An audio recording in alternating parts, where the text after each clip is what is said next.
Welcome to TV20 News. We are Cleveland. I'm Leah Longbreak. For the 5th straight year, the city of Cleveland said no more to domestic violence at a program in the City Hall Rotunda. October is Domestic Violence Awareness Month, and the event served as a kickoff for a month full of awareness activities and programs. Melissa Graves, CEO of the Domestic Violence and Child Advocacy Center, says the data on domestic violence isn't perfect, and there's a reason for that. It's not perfect because it's estimated that less than half of victims of violent victimization report to the authorities. So the data's not perfect. But the Department of Justice released a study that did track violent victimization since 1993. And what it says is that over that time, generally, there's been a general trend downward in violent victimizations. The event was sponsored in part by the Cleveland Browns, and the keynote address was delivered by Greg Pruitt, Browns running back from 1973 to 81. Pruitt shared his story of domestic violence when he was a child. I'd like to say that I'm the son of a parent who experienced domestic violence. My mom and dad divorced when I was 10 because of domestic violence. My dad drank a lot. When he drank, he got violent. Then he got violent with his kids, and that was the straw that broke the camel's back, and they're divorced. Brown's VP of Community Relations, Jenner Takancic, praised Police Chief Calvin Williams for his advocacy work while reaffirming the team's commitment to helping to curb domestic violence. On behalf of the Cleveland Browns, we will be committed to always supporting education, youth football, but domestic violence is something that will always be at the forefront of our minds. And finally, I would like to thank Chief Calvin Williams because he is the reason we are all here today. He continues to empower individuals, he's a community advocate, and he's always advocating to end domestic violence. And for that, we thank you. We're celebrating 5 years because of you, your vision, and what you're doing here in the local community. The 4th District of the Cleveland Division of Police recently held their Community Relations Awards ceremony at the Benjamin Rose Institute.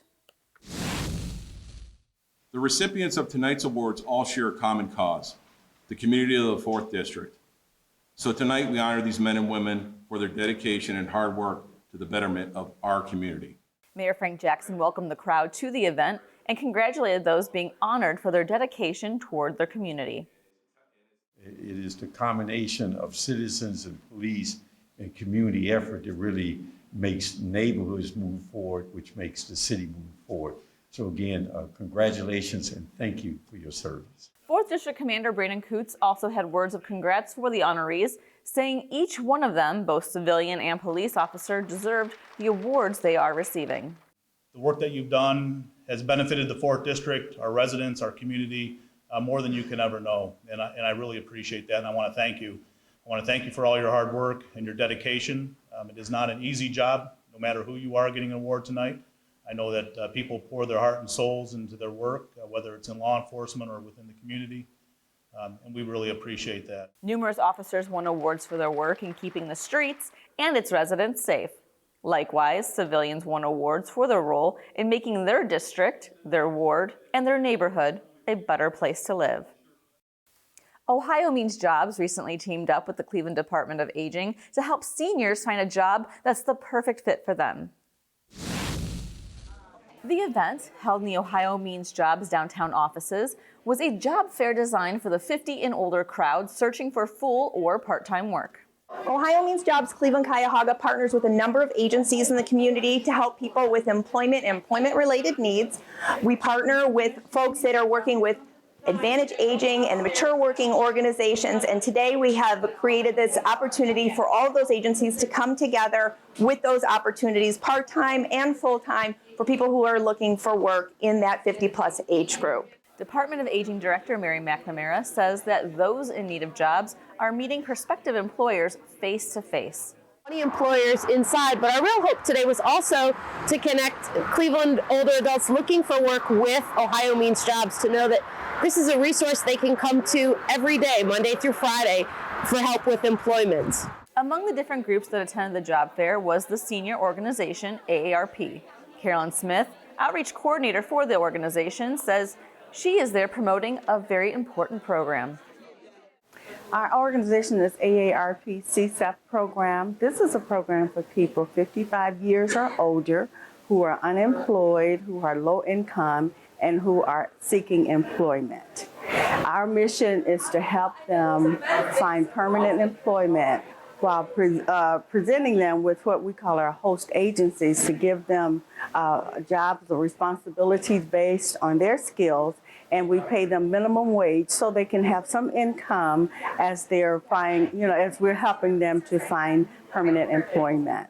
For more information on Ohio Means Jobs, visit their website, omjcc.us.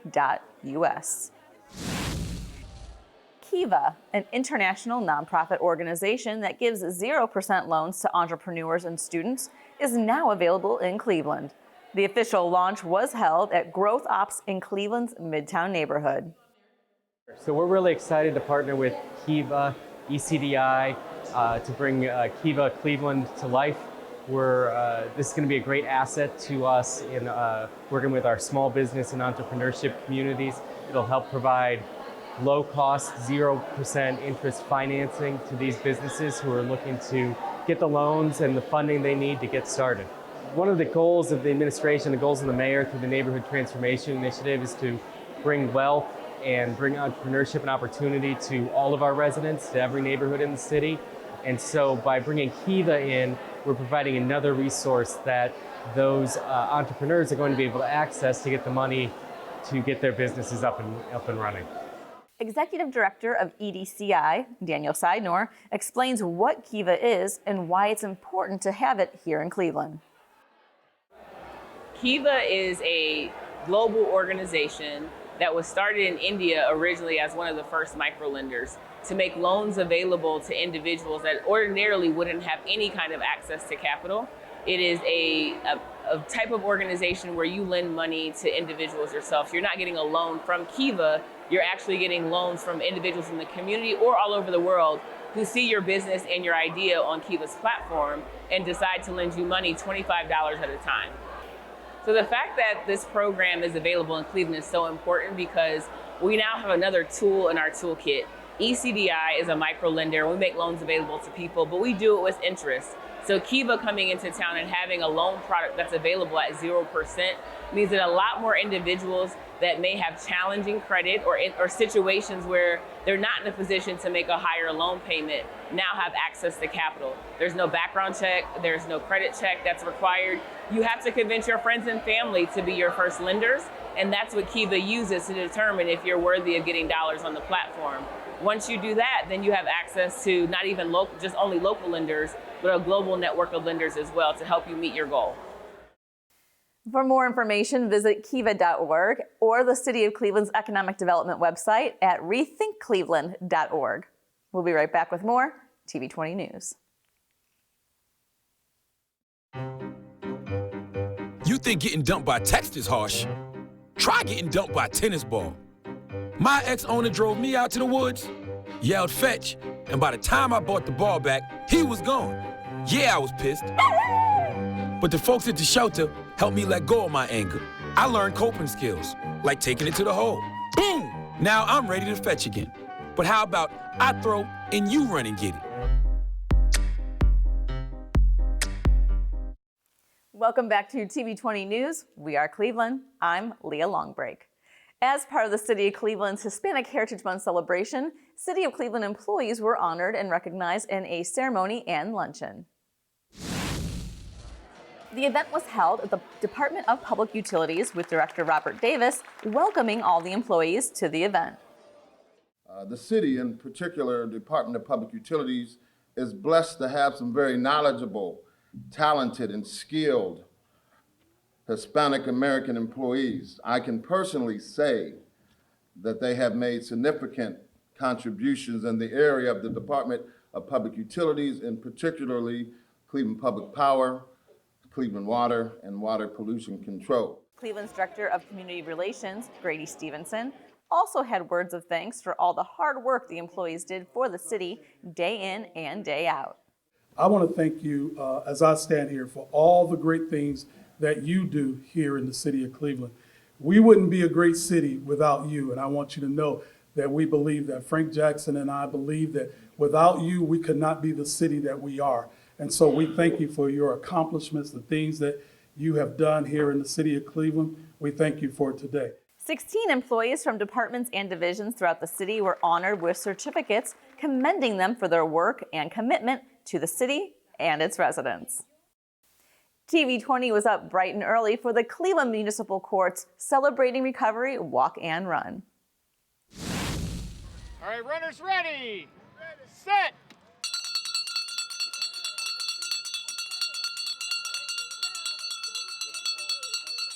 A welcome change of pace from the busy streets of downtown, members of Greater Cleveland Drug Court and interested runners gathered at Edgewater Park for this year's recovery race. Sponsoring the event is the Honorable Judge Lauren C. Moore. We hype them up every Wednesday, say, hey, we got this walk coming up. We want you to participate. Bring your kids, bring your pets, your dogs, and all of that. Everyone here is not part of the drug court necessarily, but they have their friends, their family, their neighbors, people in the community. We have caseworkers, service providers, all kinds of people coming together for this. And it's a pro-social activity, and that's really important in the recovery. Medals were passed out to those who successfully finished. Just like with recovery, everyone's a winner in the end. To learn more about next year's Recovery Walk and Run, you can contact Ference at cmcoh.org. The Northeast Ohio Regional Sewer District hosted their 11th annual Clean Water Fest at the Southerly Waste Water Treatment Plant in Cuyahoga Heights. We headed to the treatment facility to give you an inside look at this free, family-friendly event.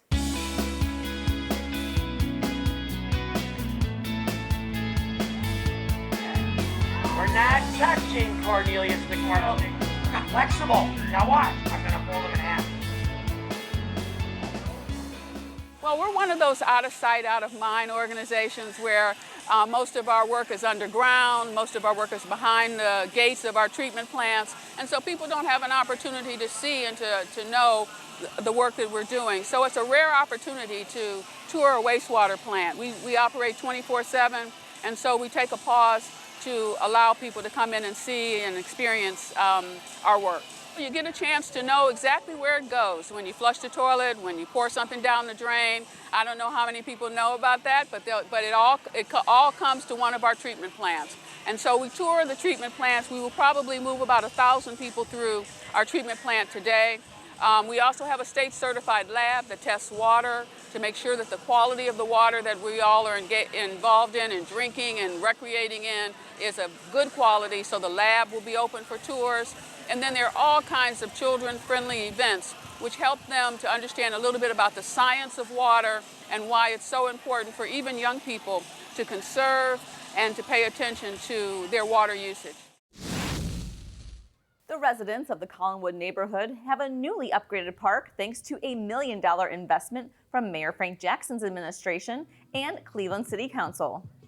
A ribbon cutting was held at Mark Trumbo Park on the city's east side with remarks from Mayor Frank Jackson, Ward 8 Councilman Mike Polensek, and the sons of the late Mark Trumbo.